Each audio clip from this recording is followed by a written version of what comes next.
Dan duit minyak dicurahkan habis-habisan untuk program sosial pada skala yang tak pernah dilihat sebelum ni. Memang satu percubaan besar-besaran untuk ubah Venezuela dari A sampai Z. Semua perubahan besar ni membawa kita ke situasi hari ini. Tapi, ia masih tak selesaikan paradoks Venezuela tu. Malah, ia cuma buka satu babak baru dalam cerita yang nampaknya masih belum ada penamat. Ayat ni rasanya memang rumuskan segalanya tentang Venezuela.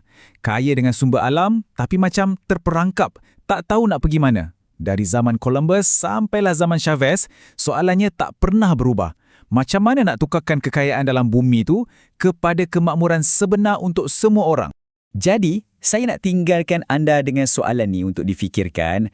Bagi Venezuela, adakah emas hitam tu satu anugerah yang menjanjikan kemakmuran atau sebenarnya satu sumpahan yang ditakdirkan untuk bawa perpecahan dan pergolakan?